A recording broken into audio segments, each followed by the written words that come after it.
Hello বন্ধুরা, welcome to my channel. আর আজকে আমি আরেকটা রেসিপি ভিডিও নিয়ে চলে এসেছি তোমাদের সাথে শেয়ার করবো। আর আই থিঙ্ক তোমরা বুঝতে পারছো যে আমি আজকে কী রান্না করব। তো হ্যাঁ, আমি আজকে মাটন রেসিপি তোমাদের সাথে শেয়ার করব। তো চলো দেখে নেওয়া যাক আমি কিভাবে মাটনটা বানাই, আর আমার কি কি উপকরণ লাগবে তোমাদের সাথে সেটাও শেয়ার করব। তো চলো দেখে নেওয়া যাক। মাটনটা ভালো করে পরিষ্কার করার পর এখানে আমি চলে এসেছি এখন মশলাগুলো মাখাবো তাই। তো ফার্স্টে আমি বলে দিচ্ছি, আমি পেঁয়াজ আর লঙ্কাটাকে বেটে নিয়েছিলাম। আমি ওটা টোটাল 3 টেবিল স্পুন দিয়েছি, আর আদা রসুনও আমি 3 টেবিল স্পুন ইউজ করেছি। পরিমাণ মতন আমি নুন দিয়ে দিয়েছি, আর আমি হলুদ গুঁড়ো দিয়েছি হচ্ছে 2 টিস্পুন। জিরের গুঁড়ো আমি দিয়েছি হচ্ছে 1 টেবিল স্পুন, আর ধনের গুঁড়োও দিয়েছি হচ্ছে আমি 1 টেবিল স্পুন। লঙ্কার গুঁড়ো দিয়েছি হচ্ছে আমি 1.5 tablespoon. Kashmiri red chilli powder এখানে আমি 1 টেবিল স্পুন ইউজ করেছি। তারপরে এখানে আমি সরষের তেল নিয়ে নিয়েছি, আর সরষের তেলটা আমি অনেকটা পরিমাণে নিয়েছি, মানে টোটাল 4 টেবিল স্পুনের মতন।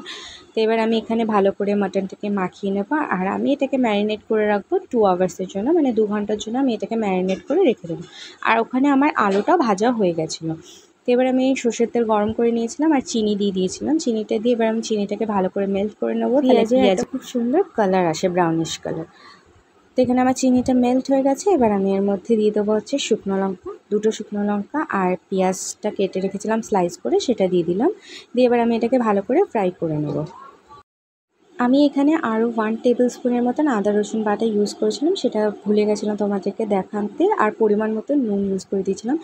এটা আমার ঠাম্মার রান্না, আর ঠাম্মা এরকমভাবেই বানাতো। আর 1 টেবিল স্পুন যে আদা রসুনটা আমি অ্যাড করেছিলাম, সেটা নাকি দিলে মাটনের টেস্টটা নাকি আরও বেশি খুব সুন্দর হয়, তাই জন্য আমি অ্যাড করেছিলাম। আর আমার ঠাম্মার রান্না তোমরা বুঝতেই পারছো, আগেকার দিনের মানুষের রান্না খুবই টেস্ট হয় ওদের হাতের রান্না।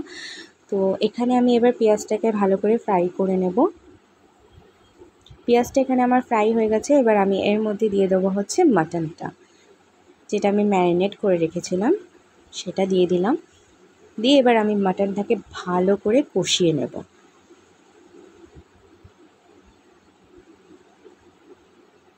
আমি এখানে তোমাদেরকে মাটন রেসিপিটা স্টেপ বাই স্টেপ দেখিয়েছি, যেরকম আমার ঠাম্মা করতো। আর ঠাম্মার হাতের রান্না দারুণ ছিল, জাস্ট অসম ছিল। আর আমি খেয়েছি তো ঠাম্মার হাতের রান্না, যেরকমভাবে ঠাম্মা করেছে আমি সেরকমভাবেই ট্রাই করেছি। আর তোমরা দেখতে পাচ্ছ মাটনের কালারটা কী সুন্দর এসছে। তো আমার ভালো করে মাটনটা কষানো হয়ে গেছিলো। তো তারপরে আমি এখানে মাটনটাকে কুকারে দিয়ে দিচ্ছিলাম। মাটনটা আমি কুকারে দিয়ে দিয়েছিলাম, আর এই সময়টাতেই আমি নুনটা একটু টেস্ট করে নিয়েছিলাম, কম হয়েছিল বলে আমি আরেকটু নুন দিয়ে দিয়েছিলাম। আর এখানেই আমার মাটনটা রেডি হয়ে গেছে। এবার আমি মা আর বাবাকে খাবারটা সার্ভ করে দিচ্ছি, গরম গরম মাটন আর গরম গরম ভাত। আর তোমাদের যদি আমার এই ভিডিও রেসিপিটা ভালো লেগে থাকে তাহলে আমার চ্যানেলকে লাইক, সাবস্ক্রাইব এবং শেয়ার করে দিও। Bye bye.